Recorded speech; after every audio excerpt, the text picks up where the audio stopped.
is woo, these are some incredible people. Some of my dear friends, and I'm looking forward to them sharing and pouring into all of you tonight.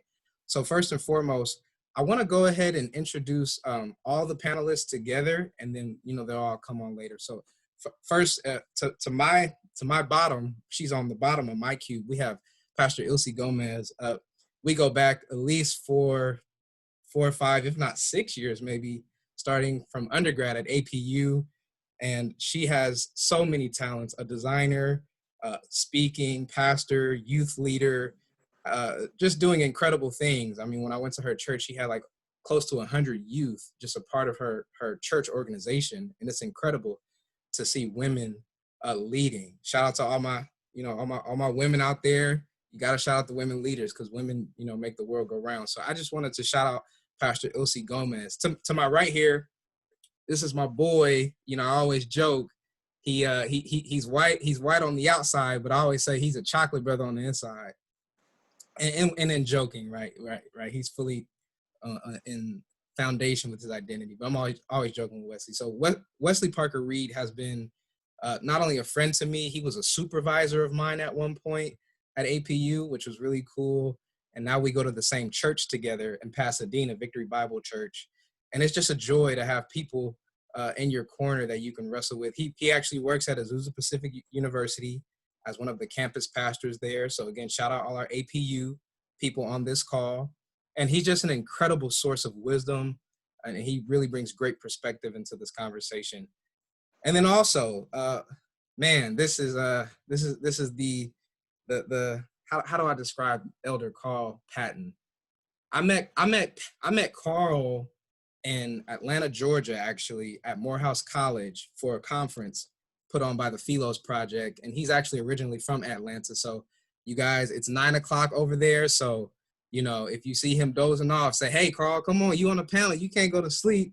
So Carl is an incredible leader. This man has been to over 40 countries, just doing global missions work with the Kojic Church.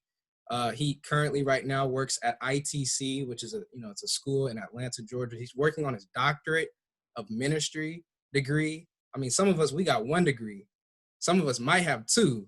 This brother's working on 3. So I don't even need to 4. I'm 4. See, look, we all gonna learn something tonight. See, I didn't even know you have 4, Doc. What you got? A certificate? What's your 4th one? Come on. MBA is probably the one you're missing. See, he just said it like it's nothing. An MBA. Oh, just an MBA. Just nothing big. Just an MBA. Come on, man. Look at you. Anywho, so I'm excited to be with all of you today. One more thing too, I wanna challenge you, if you're able to, if you can, turn on your camera. I know some of us are cooking or doing different things, and I get it. We have family, but we would love to see your face, because we want to engage with you. Because at the end of this conversation, we are going to jump into breakout groups, and it's going to be your opportunity to engage with your peers, to engage with the people on this call. So you have an active role to play and not just a passive one. So I want to just ask you, if you're able to, we would love to see your smiling faces. So with that being said, I want to jump into the first question of the night. And that is for you, Elder Carl, because, we just saw here over the last week or so, another situation with an African-American male who was shot. And right now our country has been going through a bit of a transition, right? As it comes to the consciousness of racial injustice, as it comes to the consciousness of being able to engage. And with everything happening, so I wouldn't say more frequent, but now we have the opportunity to see it because it's, it's broadcasted or it's recorded, or we have access to see the footage. So many times we try to jump to the conclusions of, okay, we need to do this and we need to do this and we need to do that because of what happens. But how do we as Christians sit with the pain of what happens and just take a moment to lament and to really process everything that's going on? If you can help us with that, Elder Carl. Man, that's a great question. So in my Christianity, I'm concerned about the term lamenting in a situation like this, for a number of reasons. But in my humanity, just period, right? I certainly think it's necessary. To me, I'm sort of becoming, I don't think numb is the right word, but not surprised by situations like Jacob Blake happening. And I'm old enough to have been a teenager when you had Rodney out in LA and the riots that followed that. So and here to remember the stories, learning the stories of Emmett Till as a kid. So I think as an African American man, we've probably been lamenting, at least since Emmett Till's pictures were published in Jet magazine in the 50s. And to give us context, because some of our viewers here are from Brazil, we have people from different parts of the world on this call tonight. So if you, when you say certain names, if you can maybe just give a little, not a whole spiel, but maybe just a little context of what you mean when you say Emmett Till and Jacob. You know. So Emmett Till was a young man from Chicago who was visiting his grandfather in Mississippi. The short of the story was he's a black man. He flirted with a white woman. He said in Chicago there was interracial dating going on. In the middle of the night, two white men went into his uncle's house, took him out. And when they found Emmett Till, they had, I think, put some chains and tires around him and dumped him to the bottom of a body of water. And his body was so disfigured and deformed that when they got the body back to Chicago, his mother was told that it'd have to be a closed casket funeral. And her quote was, "No, leave the casket open. The world needs to see what they did to my baby." And so the martyrs that we see of the George Floyds and things like that today, while that wasn't a police brutality issue, it was a brutality issue that was racially motivated in the 50s. And that led to massive protests and concern across the world as a whole, right? And so when you have Rodney King in 91, 92-ish, and some of these other things that you've seen happen, along with lynchings and pictures you see back into the 19th century. I think the lamenting has been going on for a while. As a Christian man, my question would be, where is the action that comes from that? When Christ is in the temple, and he answers his call to ministry after being baptized by John the Baptist and spending 40 days and 40 nights in the wilderness. The Bible says he essentially goes home to Nazareth. And while he's in worship in Nazareth, they hand him the scripture, and he says it turns to the place in Isaiah where and it falls to the place, and it comes to what I call Christ's call to ministry, and all those words around mending the brokenhearted, to come to provide relief to the poor. I believe as Christians, it's undeniable that God, even in the Old Testament, always called us into a realm of social action and social justice. And that's something we should always actively preach. And so there is a time for lamenting, I believe. But I also believe the Christianity and the spirit in me says, where's the action that follows that? And for those of us that are not stirred to action, I really question the truth of whether or not you have a spirit in Christ in you. And that's something we can kind of talk back and forth about. But I'll stand my ground on that Christ calls us to justice wholeheartedly. And you may be distant from the situation. And it doesn't mean this may be the particular action issue that sparks you, but I certainly believe to ignore the existence of racism or any isms, social, economic issues that plague our country, the world as a whole. I don't think poverty is a systemic issue we can fully solved for, but it doesn't mean we shouldn't be making strides and efforts towards to erasing the social determinants of health, the social determinants of mental stability, the social determinants of being able to have a successful life in education, in the world that we live in. And then I haven't really even I haven't been able to come to watch the video about Jacob Blake. Yeah, I ain't watched it either. But I certainly, knowing the guns I've had pulled on me, and other situations, it's not something I really want to see again. It's actually something I want to begin to see change.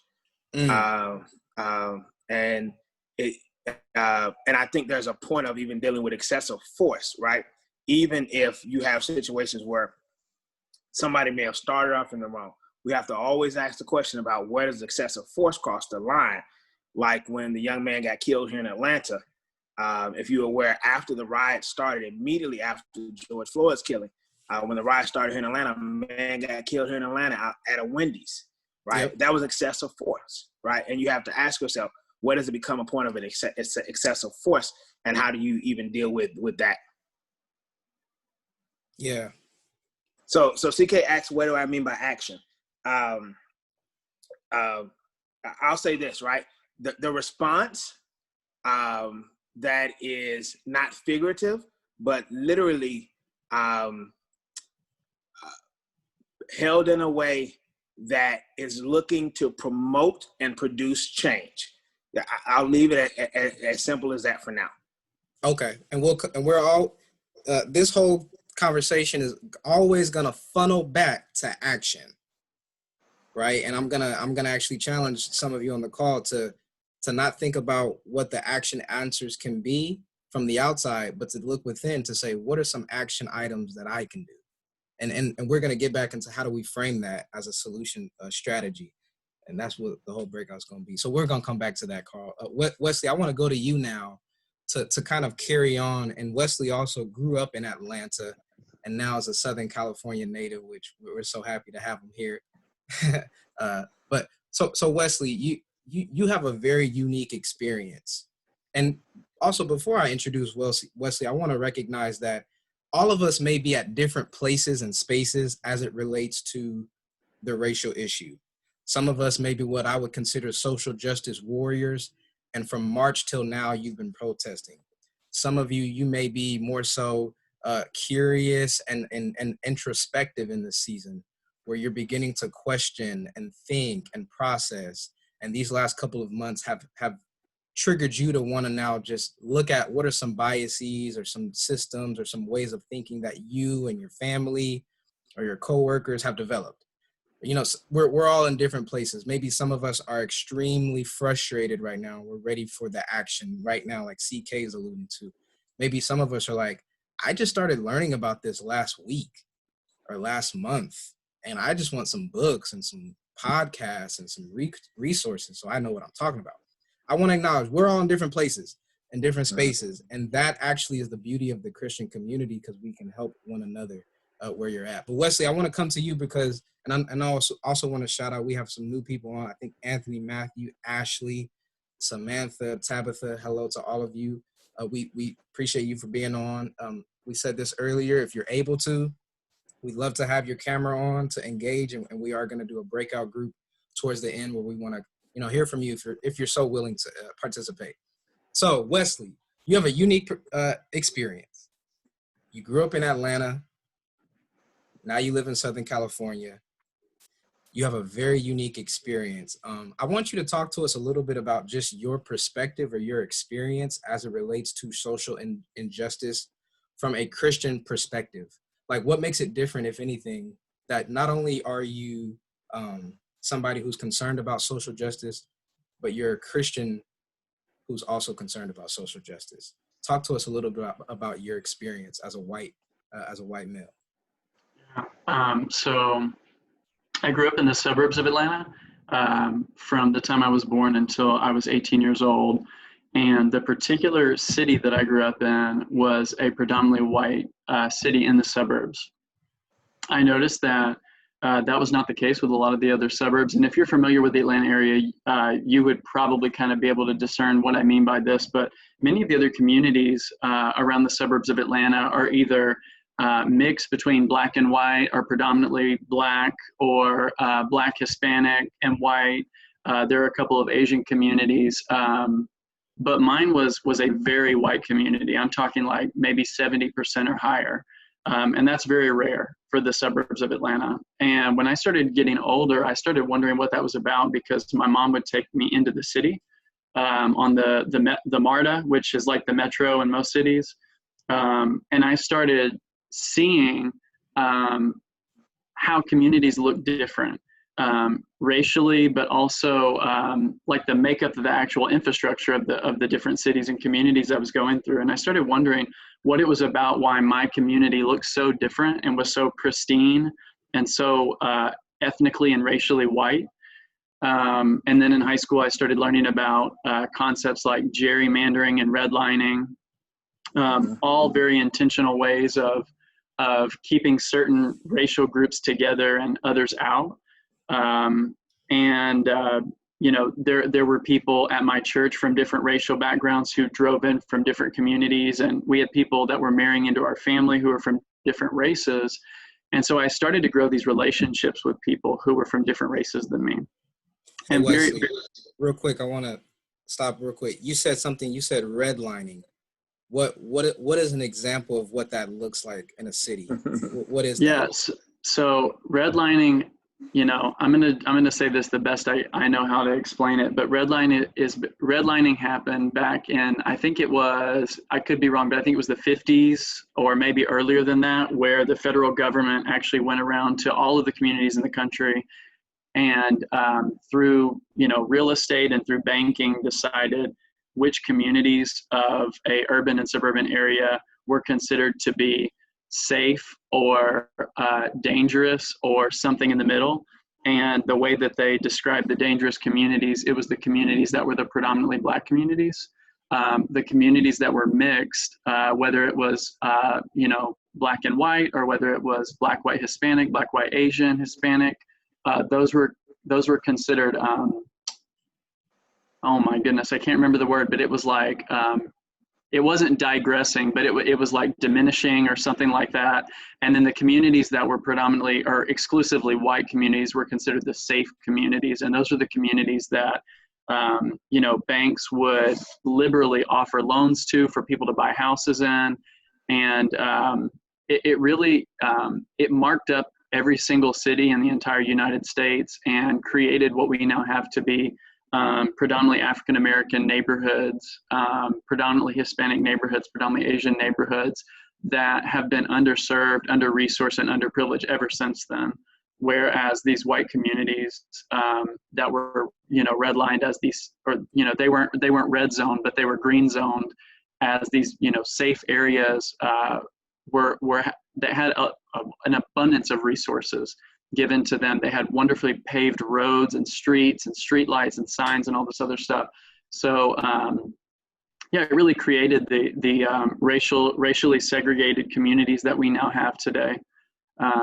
Yeah, is that, would you say that does it enough justice? Any other things that you'd add to it? No, yeah, that's good. Like, I want to do that because I don't want to assume that, you know, when you say these terms that everybody knows what you mean, right? And it's very important that this is an educational space as well as, you know, one where everybody can be talking the same language. So that's good. Okay. So, so then growing up, I continued to have growth and new friendships who are from different racial and ethnic backgrounds for me. And as I got older and older, you know, I had more autonomy, more freedom to actually spend time with those folks on their turf, in their spaces. And then I moved into the city of Atlanta and went to a university that no longer exists, that used to be called Southern Polytechnic State University. And just the way that it worked, I ended up becoming one of the only white folks in my friend group. Almost everybody in my friend group was African American or first or second generation African immigrants. And I started to see on a weekly basis how my friends who were Black were treated completely differently than me. Both at the university, around the community in the city and restaurants. I had a couple horrible incidents with the police where the police didn't see me in the car and I was in the back, but they saw my friends who were in the car who were Black. And yeah, just horrible situations. And then as I moved to Southern California, I started dating an African-American woman, dark-skinned African-American woman. And it didn't only continue, it actually, I began to see more pervasive situations happen that began to show me that there's no way that racism can be individual, but there have got to be systems and structures that are leading to certain mindsets that we have about each other and that are causing us to act in certain ways toward each other between our people groups. And I wrestled so deeply with that because these were people that weren't just like casual people I knew. These were like some of my closest friends that I, you know, in a sense would just like hang out with on a regular basis, to the point that, you know, I'd like have trouble sleeping at night and I'd just be crying out to the Lord saying, God, this is not right. What do I do about this? And I started to notice that the church I grew up with, the churches I grew up in, the predominantly white churches that I grew up in, never really gave me theological frameworks to understand justice and righteousness lived out. Oftentimes my predominantly white churches would teach about justice and righteousness almost as like only spiritual realities and only things that really mattered pertaining to the afterlife, but not to the here and now. And I began to start to understand that my friends who were African American, Hispanic, Asian, Middle Eastern even, understood those same passages in very different ways than I did. And that there had to be a here and now component to life with God. And that's what I experienced in my own personal walk with God, was this vibrant, dynamic, what word would I want to say, empowerment and propelling and inspiration from the Holy Spirit to live a kind of life that was contrary to the way that everybody else around me was living in my American cultural norms. And it caused me to realize that I've got to do something. I don't always know what the right something is in the moment, but when a situation's happening and my teacher is just totally being unfair to a classmate of mine who's African American in a way that they would never to a white student, it's my role to speak up and say something about that. If there's a situation where a cop happens to be doing something that I think is out of line, and I happen to notice that the person is African American, it's my role to do something. There's never a template for what it is. And that's oftentimes the role where I'm constantly reaching out and learning from other people who I'm connected to. It's moments where I'm engaging the Holy Spirit and saying, God, what do I do right now? What is the immediate response for me, but also what are the long-term things that I need to now learn more about to understand what may be happening, what dynamics are at play, what systems or trainings or assumptions are kind of leading into the situations that I'm experiencing. So, yeah. Yeah, I like that. You don't always know exactly what to do, but you should just do something. Like there's no framework, but just going off of what you feel like you need to do in your gut, right? Because this is a human issue. It's not just a Black people issue. Right. It's been affecting us Black folk for quite some time, and so that's what causes the trauma and the continual frustration, right? There's a elongated history in the country of a similar pattern of these type of situations happening, which is why you see the outcry over Black lives. It's because, man, like Carl said, how long are we gonna lament? We've been lamenting for a long time. It's time for something to change. So I want to really quickly also say, for everybody on the call tonight, and I know some of you are a little bit more shy, which is okay. But if you feel like you have a question, or you just, maybe you're like, can you explain that? Or you're like, I want to get this question asked.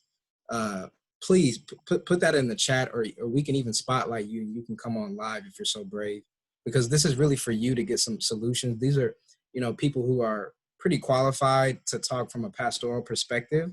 They may not be quote unquote experts as it relates to all the answers of social justice. I don't really know who's an expert on this topic. Right? Whoever says they're an expert, I'm sure they still have some learning to do.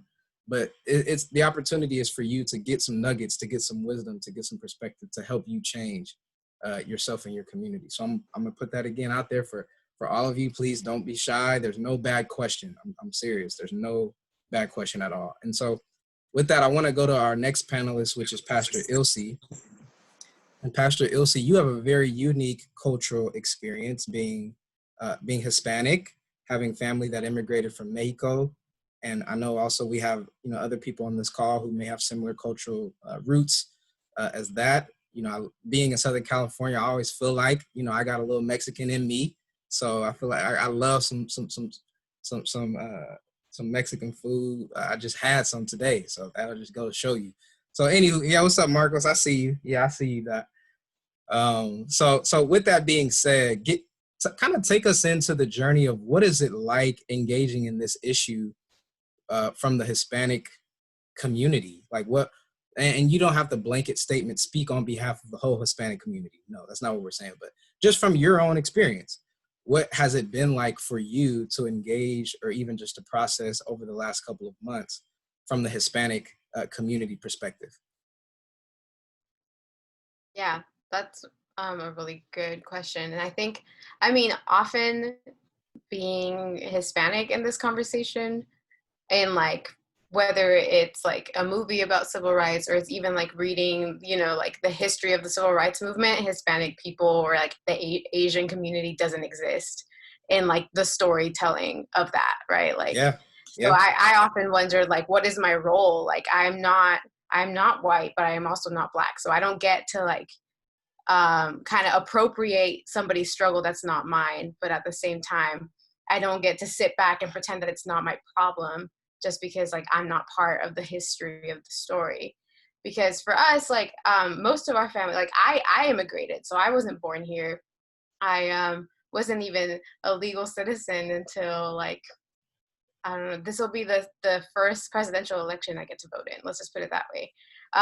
So yeah, so it's like a big deal. But like, so for us, when you're an immigrant, it kind of feels like that like racism or discrimination or some type of hardship is like the tax that you pay to be here. Like, I don't know if that applies, if that's like blanket for everyone, but it kind of feels like in some sense you signed up to come to this country. So you signed up for it to be hard, and you signed up to be like considered something that you're not. Like you signed up for it because you decided to come to this country. And I think that what is hard for us in the Hispanic community is to realize like, oh, like the African American community didn't choose to be here. Like, no, like it wasn't this decision where they ran away the way that we did from like an oppressive culture or an oppressive like regime that was like overtaking their country, which most of us did. But they actually were taken. And like that doesn't make sense to us. I think in the immigrant mindset, that like doesn't fully like penetrate, like we don't fully understand. And then comes the idea, I think, that we've heard a couple times, like during protests and even during like the movement to take down like symbols of racism and like monuments to people who fought in the wrong side of wars that for some reason had statues, right? You see the immigrant community saying kind of like, why would you do that? Like, you're destroying your country's heritage. Because there's this lack of understanding of how deep the history runs, because we haven't been in the conversation for very long. And so we feel like we're here, we've never really been included, we don't really know like where our role is. It might just be easier to stay out of it because like honestly, for example, for me, or like people around me, like some people were afraid of going to protests because of ICE would be around trying to keep people out of the country, right?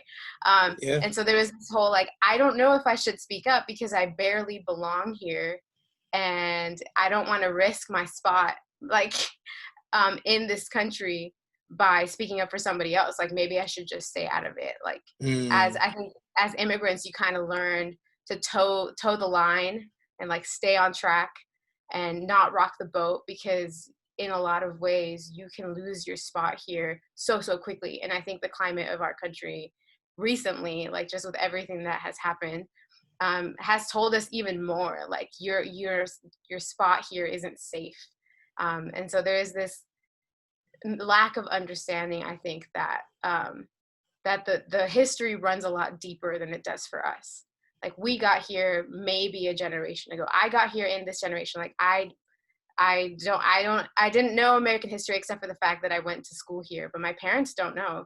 Like they know what movies tell them. They know what like the press tells them, right? And so my family has no understanding of like the history, like redlining, gerrymandering, like all of these words are meaningless because there has been no study of the history. There has been no like opportunity to learn. So that's just what I've noticed with me, is that it's really easy for people around me to act like it doesn't matter because we haven't been part of the story that long, or it doesn't feel like it's our problem. Or at least that's like the way that people have talked to me about it. Yeah. Yeah. Appreciate you sharing that. And first of all, congratulations for your opportunity to vote this go round. And just the immigrant story is, I think it relates to myself with my dad coming from Nigeria. I know Vanessa as well, family from Nigeria. We have other people here who maybe studied in America and came from another country. And so the immigrant experience is something that shapes all of us. I want to bounce back to something you said, Ilse, because so currently right now, something I do working in healthcare is when we're dealing with patients, we ask them to put in their racial and ethnic background, like the checks. And whenever we have Hispanic patients, their ethnicity is Hispanic and then their race is white, usually when they put it in. And so I've started to notice I guess you can say the way that these sort of categories sometimes allow Hispanic people to get the opportunity to pass as white, which in an American context is a benefit.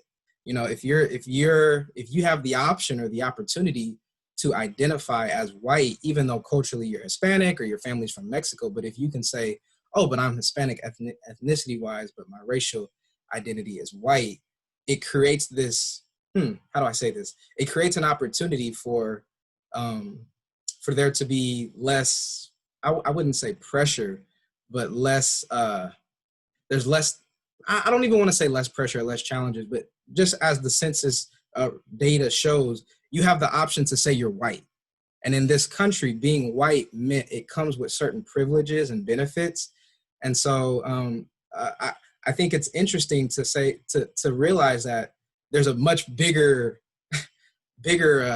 challenge with this whole thing, whereas it is a systematic thing, because when we're looking at communities and certain communities trying to favor being white, and I'm not saying being white is a bad thing. Let me caveat that.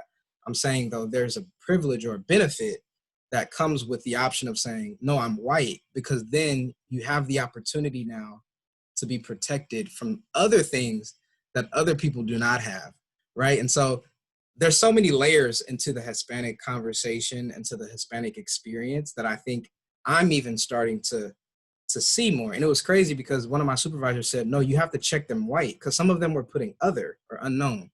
And my supervisor said, no, they have to be white. And I was just like, okay, I didn't know why, but I guess it was very important for these categories to be defined that way. And the categories in and of themselves, we have to do a history lesson. The racial categories that we now use were created with the intention in mind of benefiting people who are white and not benefiting people who are black. If you do the research and the science behind it, they created the racial identity, the racial categories to create power differentials, to create systematic differentials. And when you think about it, that's crazy. It's a deep dive. We don't have to get into all that, but the whole notion of the Hispanic experience in America is one that I think, like you said, Ilse, we don't get to hear it enough. And we don't get to hear that voice, even from our Asian American brothers and sisters, right? Thomas, I saw your head shaking over there. Thomas, I want to spotlight you real quick. What has been your experience as an Asian American living in this country? And we're going to get to the questions as well. Thomas, can you hear me, Thomas? Yeah. Oh, okay. Thomas, what? Yeah, you broke out a little bit. I broke out. Can you hear me, Thomas? Yeah, you're good. You're good. Okay. To Ilse's point, Thomas, how Hispanics and Asians are sometimes left out of the conversation. What is your perspective on that? Yeah, no, definitely. Well, first, I think a little background about me. So I am actually a third generation Asian American. And so the way I classify that is my parents were born in this country, but my grandparents are actually from China and South Korea, respectively. And so I grew up here very much with an American subculture. And for me, being third generation, the Asian roots that I have are very much kind of under the surface. It's not really something that we have gone super deep into in my family, but it is kind of there in more subtle ways. I think that being said, growing up here, I didn't really think about a lot of these issues a whole lot, just because I actually do live in a community that is highly Asian, people that look just like me and that acted a lot like me. And so I don't think growing up I had challenges to think about things outside of what I was seeing. But as soon as I left my hometown and went to college, that's when I started to realize that, man, this world, even this little bubble in Southern California, is so much different than what I'm used to, right? And so I think I first started thinking about things like this when I first got to college, but it wasn't until very, very recently that I understood exactly where the history is for Asian people in this country. My mom and I actually just watched I think it was like a 5-part special that PBS put out, just kind of documenting the history of Asian folks in this country. And it was really just eye-opening for me to realize that there have been a significant amount of difficulties for people of my ethnic background coming into this country. But what's fascinating about it too is that while there are similarities to people who come from the Black community or from the Hispanic community, there are issues that exist in our cultural heritage that are completely different and that have really shaped the image and just the way that people like me are perceived in this country, and even the way that we act today. And so for me, I think coming into conversations like this, I'm curious now that I understand a little bit more about that. And I just want to learn more about it. I mean, I think just very recently understood what it is for people like me, but I realized that all of us here, and this goes beyond this conversation too, so many people in this country see things differently, and that the ways that we have gotten here have all shaped us in different ways. And so I could go on and on, but I think what I'll leave it at is that there is just a whole world of perspectives out there that I am just really starting to get into. Yeah. Appreciate you sharing that, Thomas.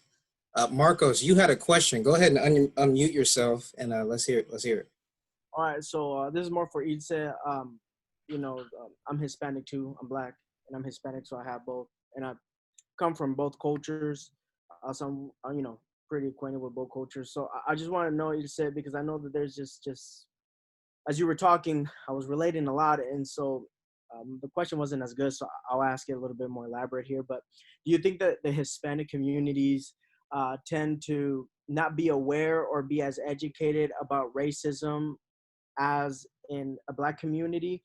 And the reason why I ask is because most people that I have talked to, and I'll talk about older generations, not our generation, or especially people who are born first generations here, tend to not know racism or believe that that is an excuse to attain the American dream. So I just want to know, do you think is that possible? And do you know maybe some reasons why do you see that? And I know that you're in a church where there's a lot of Hispanic people, so I don't know if those conversations pass along, but I just know even with my mom, that's just a conversation that I have, that sometimes I'm like, Mom, you have a Black kid, how can you not understand this, right? So I'm just wondering, do you think is lack of knowledge? What do you think it is that for the older Hispanic community, what is it that they may not know that maybe Black communities have been trying to say to the world or say to the United States and try to express what's going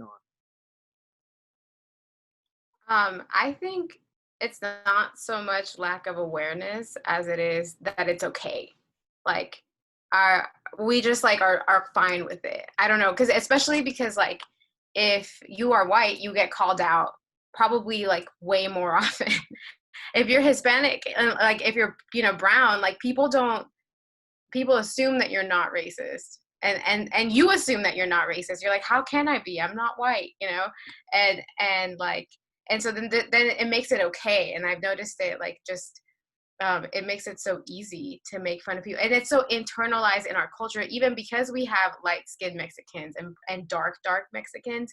And it's like cultural to like shame those who are darker skinned, even within our own like ethnicity, you know? Like I've heard it called like colorism, that idea that like it just, if you're darker, you're already shamed.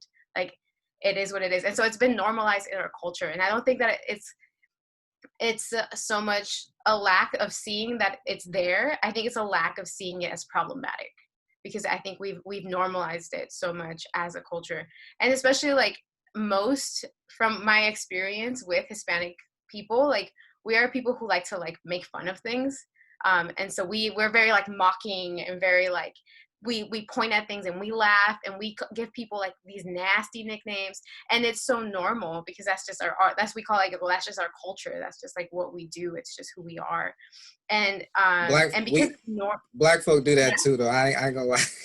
Yeah, no, I mean, I think everybody do a little bit of that.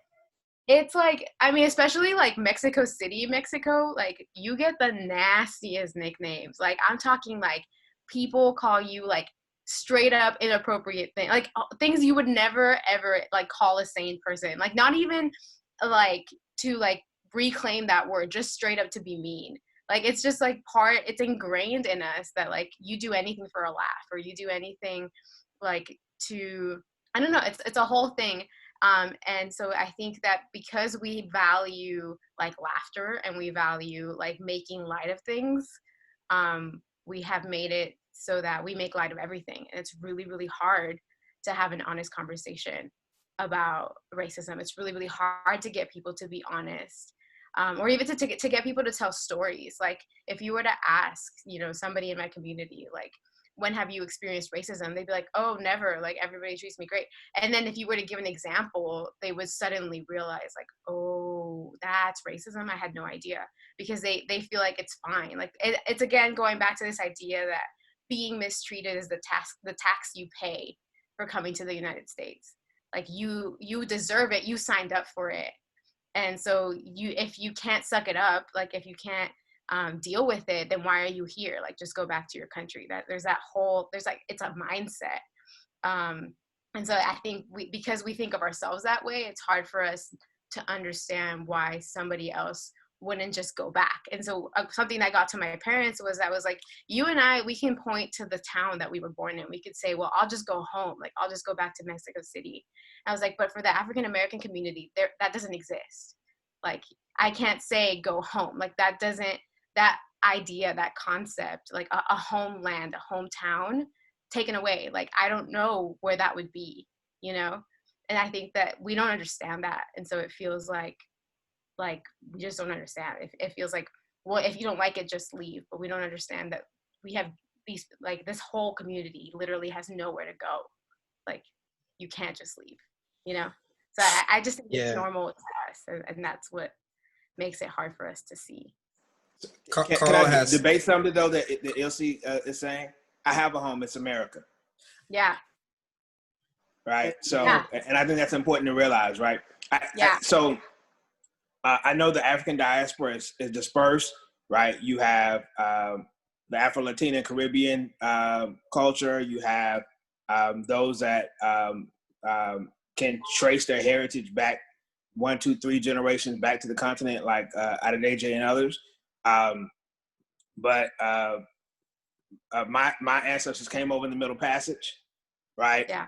I have no way to other than a DNA test, or when I'm traveling the African continent, somebody tells me you look like you come from here, right?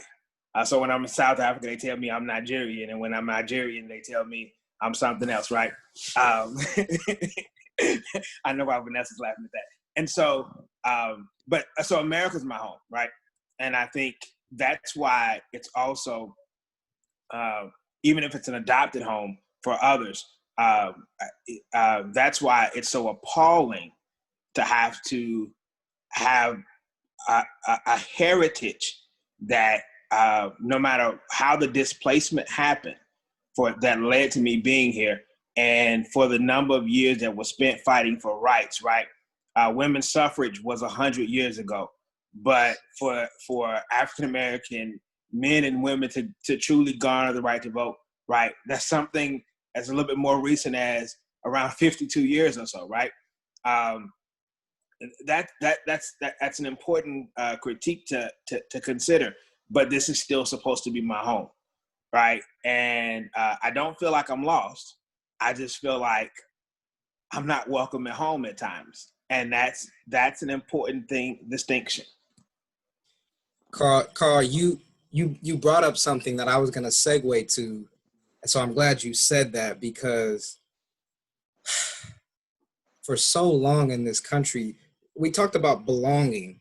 Every community, every human being needs belonging, acceptance, to be loved, to be valued, right? These are core things all humans need.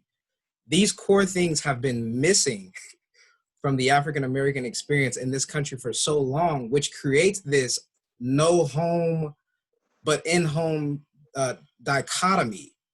Let me ask you guys a question. How many of you guys know the inventor of the stoplight was a Black man? By a show of hands, how many of you guys know that or knew that?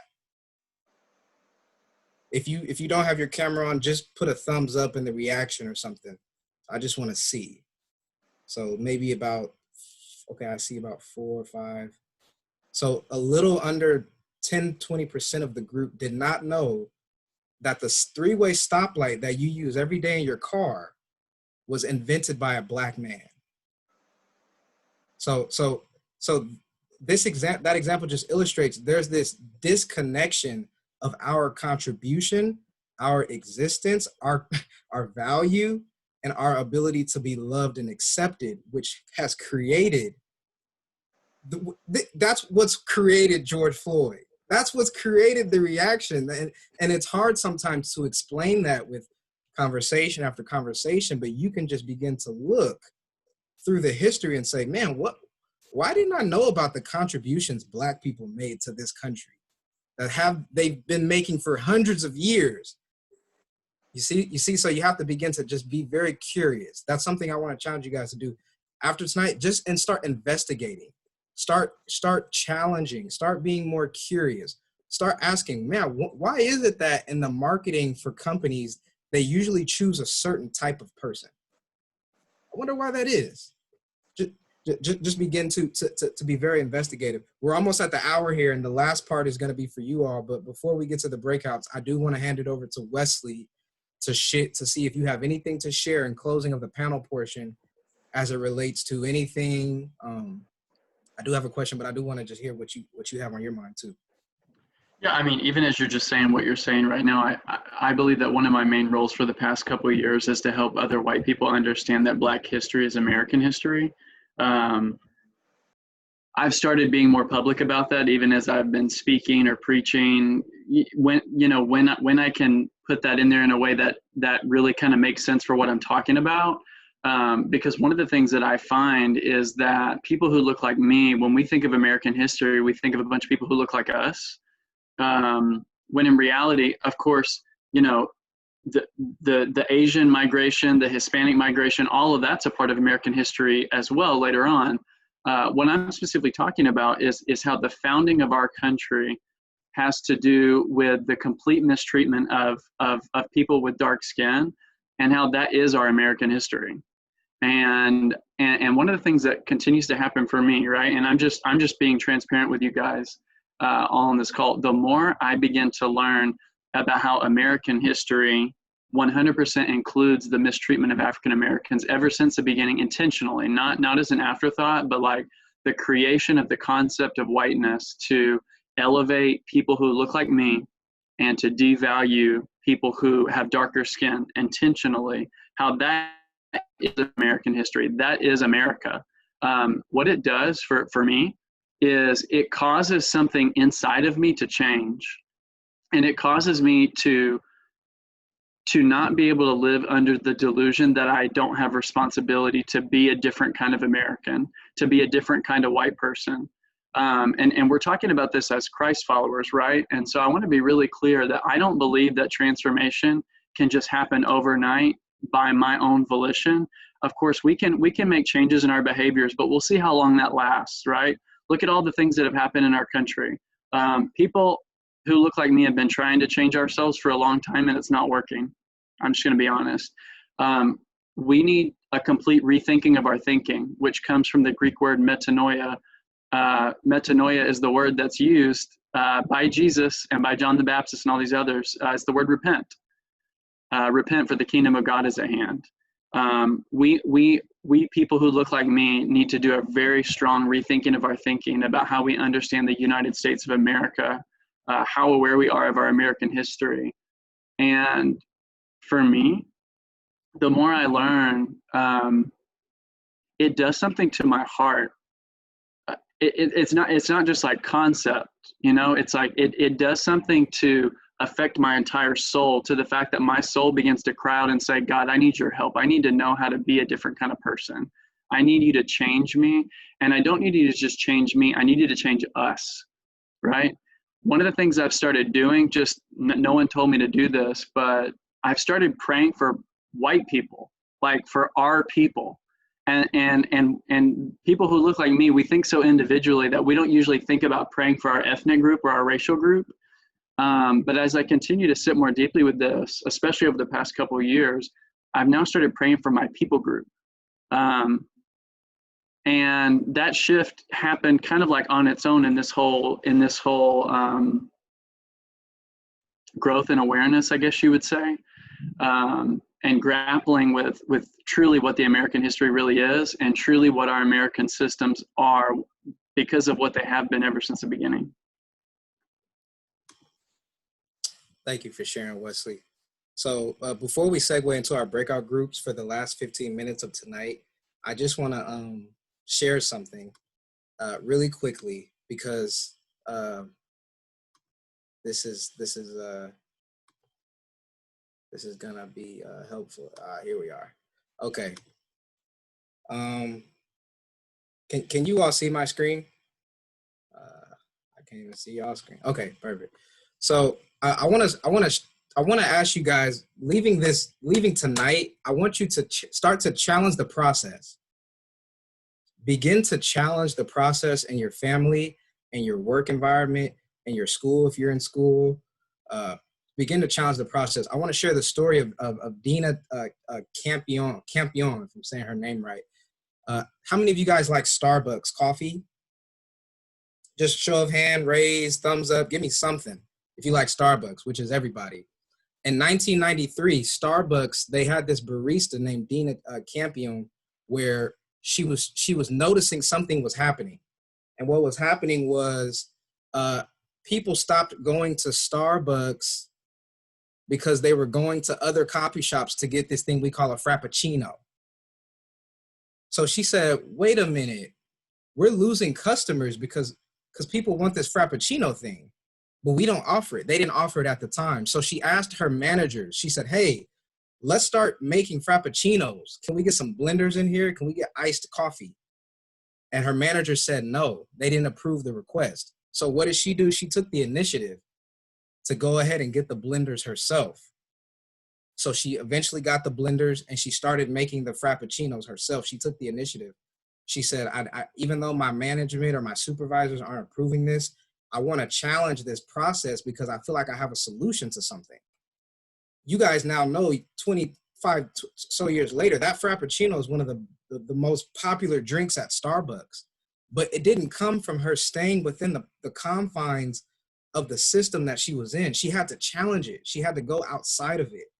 And that's a great example for you guys to think about in your own lives, right? In your own families. Maybe the way your family talks about race is a certain way. Maybe this is how we talk about it and this is how it usually goes. And maybe something within you, God's going to give you to challenge that process, to say, maybe if we bring this person into the conversation, or how can we implement this into our workplace to hire more, or how can we do this in our church to do more, or how can we do this in the blogs that we write to reach wherever you're at, you have influence and you have the ability to impact. And so the discussion question for the breakout rooms is, what is one way that you can challenge the process and your home and your family, wherever you're at. In fact, no breakout room. I want to just keep it here. I want to keep it here and just be a family, because I just saw here my Zoom is not even letting me do breakout rooms. I rebuke that Zoom.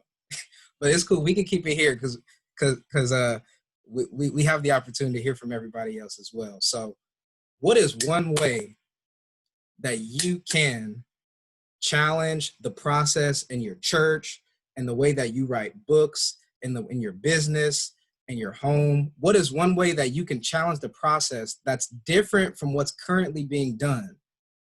Mark, I want to put you on the spotlight real quick. What's one thing you feel like you could do, Mark? What's one thing? No right or wrong answer. How do you want to challenge the process? You talking to me, Mark? Yes, sir. The Mark the Great. Yeah. No, this is thank you. I just want to say this real quick. Thanks for everyone, just perspective. I'm just really, just really value it. I'm just really quickly too. I'm a youth pastor in the state of Washington. I've been up here like 2 years, and so I'm in a suburban area, and most of my students are. It's pretty diverse, but a lot of my students are Indian, from the country of India, and Southeast Asian, and then like Eastern European. And so there's a lot of diversity, but it's not represented maybe in ways that when I lived in Southern California and things. So I guess my brief answer to that question is I have a lot of platform and opportunity to engage in these conversations with other ethnicities that's not white, that's not African American or Black. And so Ilse, I was just really drawn to the way that you were talking about just the ways that you see you're not, when you're able to engage in this conversation with people that aren't Black. I think creating this awareness that there is so much that we need to reclaim in the context of American history, and really claiming that for myself and claiming that from others that aren't even maybe grown up in this country is so important to rewrite a narrative going forward. So I just don't see so much hunger in another generation to be able to kind of reclaim a lot of broken narrative to fix that. So thanks for sharing that. And Thomas too, I really, really valued your perspective. And Thank you for sharing, Mark. I wanted to put you on because I know you're tough. You're a football player, so you can take a challenge. So you did great. Thank you for sharing. But it's open now. We have a couple minutes, and not all at once. Some of you are shy, so not at once. But would love to hear what is one way that you can challenge the process. CK said having your Christ-centered mentor be someone of color, which is great, right? Having a mentor who's a person of color, right? Being able to get advice and counsel from someone outside of your norm, like that, CK. Am I gonna have to pick on some people again, or are you guys gonna share? There's no right or wrong answers. Just Isabella, I see your brain turning. What do you got for us? I guess for me, just considering that I just started learning about racism and studying. For one of my classes, I actually had to read a book called Biased, which kind of goes into the whole critical thinking of that, and just the whole conversation between, people who are in the African American community and police, and how that's always been kind of like a big problem back and forth. And so I would say, just for me, especially within my family, I'm also American, Hispanic, mix. And so it's kind of not really talked about in my family. So I guess for me, it would probably just be starting those conversations and telling my family about the information that I learned about things that are going on, and seeing how they respond, and then going from there and seeing what can we do about that. And so I love that. Thank you for sharing, Isabella. I just wanted to affirm you're not the only one who is just engaging in that process. That's not a shameful thing. That's not something that you should be upset about. That's where you're at in your journey. And I think that's actually a good place to be, because you have the opportunity to now relate and share with other people who are processing just in that same space you're at, right? And so, yeah, definitely. Real quick, books. If anybody has a book that you know is helpful as it relates to this conversation, put that in the chat right now. There's one that I have that my mentor recommended to me, and it's called How to Be a Anti-Racist by, I want to say, Ibram Kendi. I don't even know how to spell this brother's name. If any of you know the correct spelling, because I'm not the best speller, I think it's Ibram Kendi, How to Be a Anti-Racist. That one is an incredible resource to learn from, to read from, and to begin to share with some others. These are great. There's some podcasts out there. There's some movies, Netflix. There's a whole list of things that you can begin to explore, right, in terms of knowing the knowledge. But it's not just knowing the knowledge. I want to caveat that. It's not just knowing the knowledge, but applying the knowledge. That's really where your power comes, applying what you're learning and using it and sharing it. So I haven't heard from Karen or Bonnie or Julie tonight. Do any of you ladies have anything to share? Yeah, hi. Thank you so much for just this topic. It's really gotten me to think a lot more critically, and it's nice to see other people also in this as well.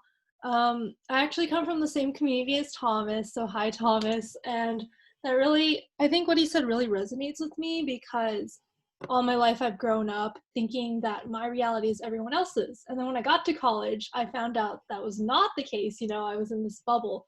And I'm actually a journalist by trade. So this year I've really had the opportunity to spotlight a lot of voices that are going unheard because, our media is not doing a very good job of that. I mean, they're really trying and I think they're getting better, but even coming from an Asian American perspective, our community is never highlighted, and I think as a journalist, it's such an important role to really uncover those voices, and even hearing all your stories and what that looks like is so unique and different, but I think it's really important to have that voice, and so I think that the work I could be doing can contribute a lot more to that now. Wow. Amazing. Yeah, journalists, we need your stories. We need you, Bonnie. We need your stories. So awesome. Julie, anything for us? She says no. That's fine too. You don't have to share. Yeah. Okay. How about Karen? Karen Young.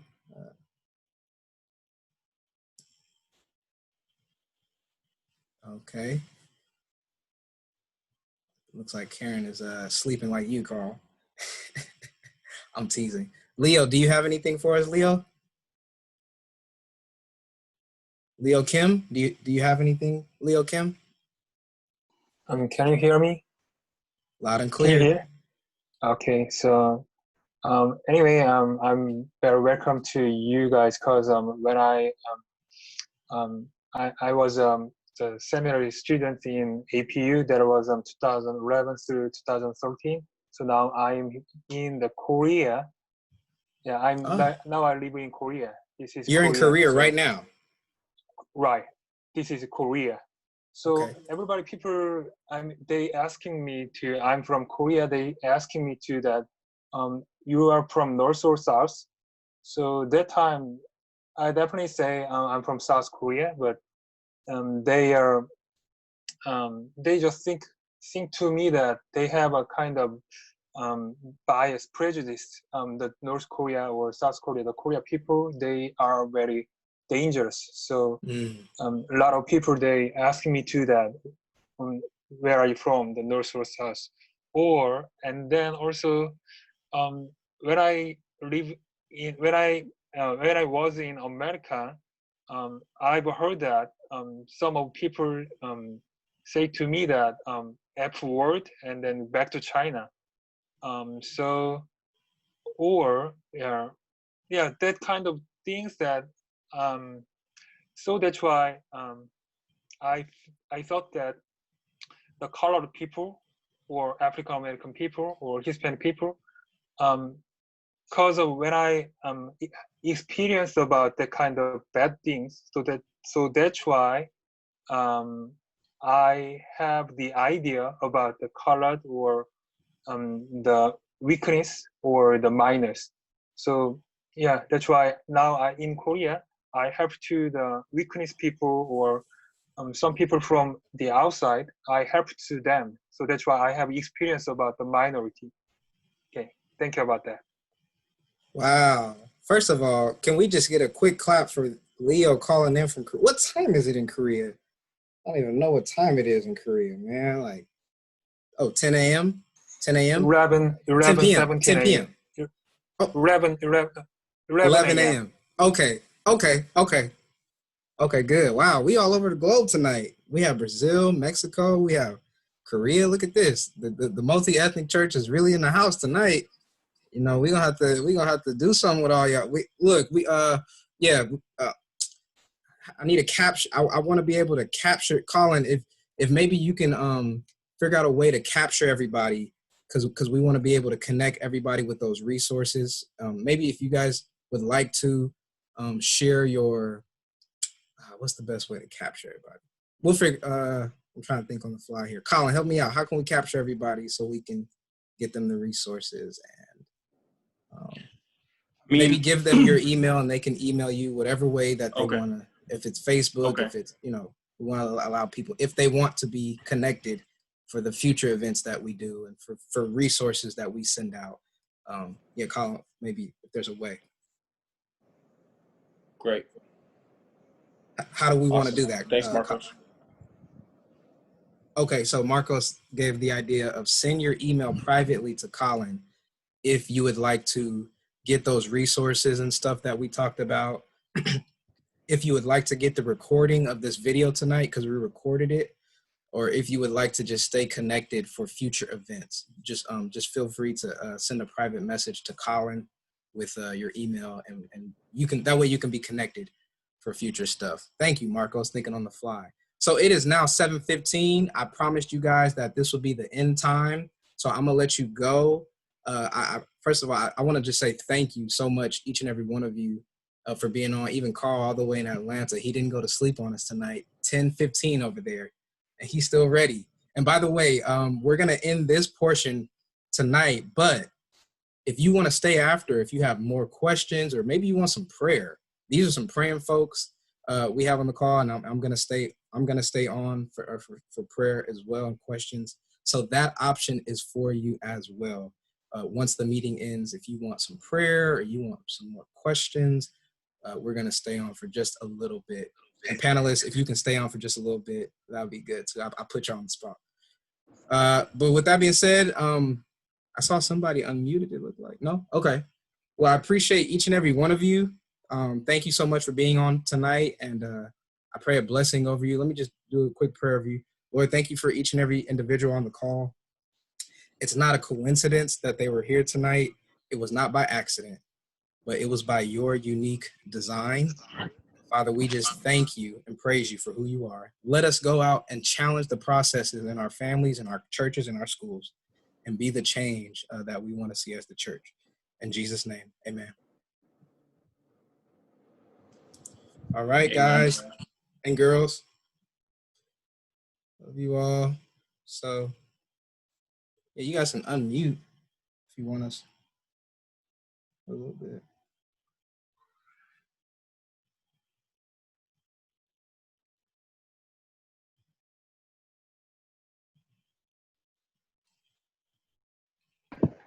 Deji, am I allowed to ask a question to the folks who are going to stay around? Is this everybody who's staying on? Okay, so yeah. Okay, so I've noticed a couple of you, I recognize your faces from last time. My interest is what brought you back?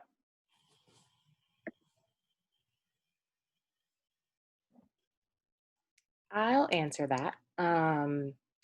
Well, first off, I just have to thank you guys for hosting this event. What brought me back was that this is the type of discussion that has been hard for me to have with people from my church here in Texas. And I've also had to have some really tough conversations with some of my closest friends who are not Black, who are not even minorities, so they're white.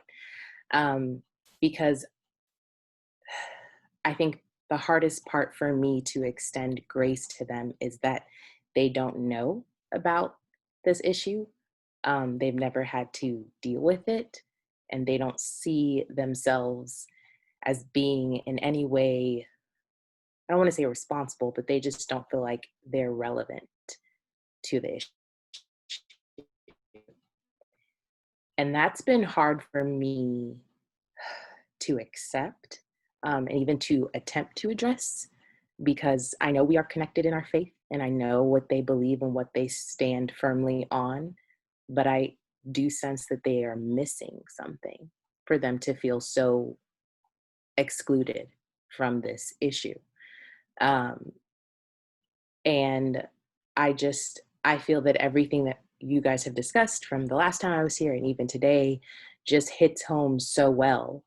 And I would love to know personally, like, how I can just like start this conversation with those in my community, because it needs to be had. People are so uncomfortable discussing race. And the first thing that the church loves to bring up when they attempt to discuss it is, we all need to love each other. That's not incorrect.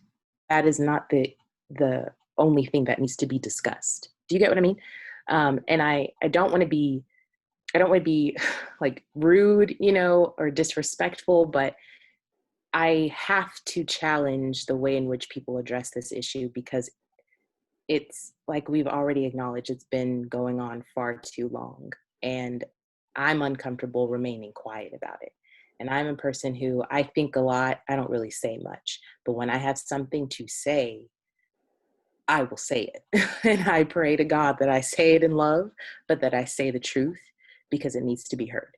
So that was a lot. So ultimately, like, I just love what y'all present. I love the point of view that comes across. And I just would love to stay connected, stay a part of this conversation, but even initiate it where I am, because it's hard when you're the only one. And I do believe that something needs to be done. So I'll just.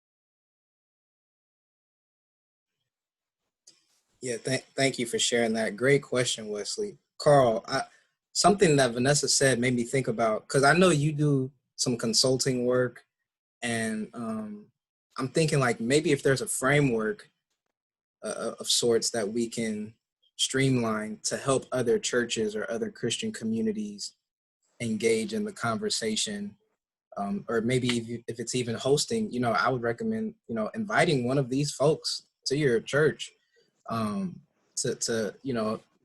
help have a Zoom call, or to have and that's a process too of, okay, I got to get that approved, and are they going to say yes, but remember, we're challenging the process, right? So when you challenge the process, you get inspired by what God tells you to do, or what you feel the Lord is leading you to do. And the Lord has a very unique way of giving creative suggestions. But Carl, that's a great question. She said, how does she do this in her church when, So you mentioned a framework, which implies a strategy. The thing is, culture eats strategy for lunch every day. And the church hour, the 11 o'clock Sunday, is still the most segregated hour in America, no matter which, how you cut it. Frameworks are helpful. Some people want to encourage the conversation. You can probably use frameworks of the diversity amongst the 12 disciples, the diversity amongst a whole bunch of other things. So I did a month-long Bible study on social justice last month in July. And one of the things I did on one of the Tuesdays was I dealt with the curse of Ham, which of those of you that realize that that's the theological basis for why those of African descent are told that they are cursed as culturally. but a lot of churches don't want to take that tendency. And you have to also consider that missionary work and Eurocentric Christologies are what led to the Middle Passage in the first place. So some of this is you kind of have to bust upside their heads to some degree, but you really have to, I think, start with leaders first if you're going to do anything at all. And sometimes you do from top to bottom and bottom to top simultaneously, but you really look for opportunity to engage leaders and allow leaders to engage their congregations. Because I can tell you some congregations that get engaged by leaders, they will, there are predominantly white churches. Tell me if I'm wrong, Wesley. I've heard some of my friends that are pastors say this, and they'll come in with a social justice gospel, and their congregants will tell them, I don't want to hear this. You give me my sweet Jesus by and by. Don't bring me anything else, right? These are suburban churches that really believe and stand like this in Homeland America. And so this is something that is a wholesale change. It requires repentance. Like Wesley said, I'm not sure a true framework exists. And I can guarantee you those that need to read the books, everybody put in the chat, won't read the books at all. That's the most painful part of this process. That's why you have people protesting in the streets now and rioting, because social unrest is technically what leads to large-scale change in situations like this. So you can evangelize people one at a time. You can sometimes propose having discussions like this in the church. And I would even say, start by asking the pastor, what does the body of Christ look like, right? That multi-ethnic question. What is heaven going to resemble? What does the Bible say about black and white, and what should we be doing? But a lot of times they're probably going to become uncomfortable with that. So you have to push in a lot of ways. I don't think there's a true answer. And I think it's, you have to find what's culturally appropriate for the context that you're in, actually, I think. That's good. That's good. Thank you, Carl. I want to just mention Pastor Ilse has to hop off because she has another engagement. So thank you so much, Ilse. And if you guys can just send a clap hands, just send your thanks to the whole panel for Ilse, for Carl, for Wesley, for all that they did and shared tonight, because I think we all got something to go forth with. So thank you so much, Ilse. I appreciate everything you said tonight. Really helpful. So, and also in that same spirit, I do want to mention this again because it is very important. Does anyone have any? They feel like they have a prayer request where they're like, man, I feel like I want to do this, or I want to push towards this, and I just would like some prayer, or would like some more support in terms of something that you feel God is, if anything. Okay. Everybody's good. Everybody's got a great life, which I like, which is good. So with that being said too, before we come to the wrap of this Afterglow session, does anybody have any closing questions for Wesley or for Carl or for myself before we close this session out? Actually, yeah, I think I do. Okay. Yeah. Okay. So like I said, I grew up in a community that is largely Asian. And so due to coronavirus, I've moved back home. And so I'm actually in that right now. And the church that I go to is also predominantly Asian. And so I think growing up the way I did, it was easy for me to remove myself from the story that I see going on in the media and just in politics, just because it's largely a dichotomy between white folks and black folks. And so growing up, and even now, you just very rarely hear the narratives of people like me that are in the story. But the fact is, we're in it. We just don't see it, right? And so I think for me, a question that I have is, how do I engage and really get myself out there to help with injustice, recognizing that the path or the framework for people like me has not been paved, and I'm really just not sure how to even begin entering into something like that.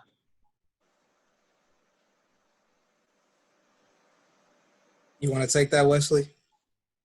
Or no? Yeah, sure, I can start us. How about that? And if somebody else has something to say, you can fix everything that I said that was wrong. So Thomas, it's been really cool seeing you on tonight. So Thomas and I have known each other for how long? Jeez, this is year number 6, maybe 7. Yeah, so we went on a missions trip to Mexico together, and then Ashley was on as well. I don't know if she's still here, but yeah, Thomas. So my question for you, and this is not like a smart aleck question or anything. This is a real question: is how much are you willing to learn first? So. So for me, one thing I'm not trying to be like mean or anything. I'm asking that question from my own experience of my own journey. So, my heart started breaking. Like I'm talking like being pulverized for racial inequality when I was 19 years old, and God came to me in a visionary state and showed me a vision of what the kingdom of heaven after we die is going to look like, and what the kingdom of this earth and the kingdom of this world looks like, and how it's hindering us from living the kingdom of heaven now on this earth. It jacked me up so much that it led me to go into uncomfortable and dangerous spaces on a regular basis. So for me, that meant not being in white spaces anymore. That meant being in predominantly Black spaces in Atlanta all the time. And was it uncomfortable? Yeah, all the time. Of course it was, and because everybody noticed that I didn't look like them, and so what is this white dude doing here? But hanging out in other cultural spaces, and then finding where God is already at work, so that it doesn't feel like I'm trying to like be a savior for anything, but seeing that God's heart is, and his desire is to reconcile way before I get on that picture. And so learning from him and learning from others who are already doing that, and then reading books, right? So I know for me, it's been helpful for me not just to engage people of color who are doing this work, but to engage people like me who are doing this work. That helps give me courage. And to be quite frank, there are not many people who look like me who are living this as their life. And for me, that feels very scary, because I feel like I'm putting myself out there on a regular basis with no template at all. And I mean, especially evangelical white pastors, it's like, where are we in living this life, So it's been helpful for me knowing people like Daniel Hill or like Ken Witzma, or she's not like an evangelical Christian pastor, but Robin DiAngelo, all these writers who have been living in these realities. You could look up people like Sung Chan Ra.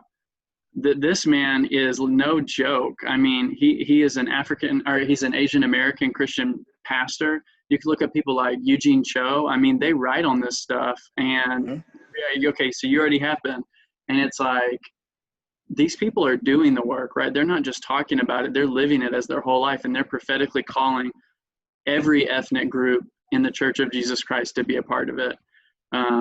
So yeah, how much are you willing to learn? What are you willing to read? Are you willing to change the priority of your reading list to put certain books on top priority and leave others till later? Are you willing to change the music you listen to? Or the documentaries and TV shows you're watching, in order to really intentionally create margin and space to engage these things more intentionally. So yeah, I don't know if that's helpful or not, but that was the first thing that came to my mind. There's also a specific book, Vanessa, you were bringing this up earlier when you were sharing, and I did want to throw this out there. Brenda Salter McNeil, she's one of my mentors from a distance. She just doesn't know it yet. She is an African-American woman. She's a pastor. She is a professor at Seattle Pacific University, and she's been living racial reconciliation for 30 plus years or more. She wrote a book called Roadmap to Reconciliation, and it's a systematic approach. It's not like an individual, like, oh, let's go get coffee and talk about our cultural differences. It's like, it lays out a systematic roadmap for how churches and Christian organizations can really start to combat systemic racism together. And, you know, it's funny, one of the things she brings up is she says that in her experience as a Black woman preaching and teaching on a regular basis, she said even some Black churches won't invite her back after this message because her book isn't centered toward white people or Black people. It's truly centered on a multi-ethnic readership, and it calls every ethnic expression of the Church of Jesus Christ to action and engagement, especially the churches who look monocultural. And so she has white and Black churches who don't like her because she's really calling people to restructure how we do church and to rethink our policies and our staff hires. And she's good. I mean, there's some other people on this call who know Dr. Brenda really well too, and they vouch for her as well. But yeah, Roadmap to Reconciliation by Brenda Salter-Manuel. Good stuff. Good stuff. Hope that helps, Thomas. And you can, you know, keep us in the loop in terms of how you continue to engage that over the next 2, 3 weeks, 6 weeks, 90 days. I don't know if we're connected, but you're connected to Wesley. So that's, you know, you're connected to me in that sense. But with that being said, I want to wrap up this portion and again say thank all of you, thank the panelists, and go out there and be that change that you know you can be. I believe in you. So with that being said, we're gonna hop off, and want to do a huge shout out to our guy Colin too, man. Held it down for everything on the back end, and you know, it's incredible to see him grow, man. So he's taking steps to lead, and I'm excited to see him grow too. So, all right, ladies and gentlemen, that is it. I'm about to go and eat some dinner, right, and get to it. So appreciate all of you. Have a great night. Until next time. Thank you, guys. And Karen. Oh, Karen.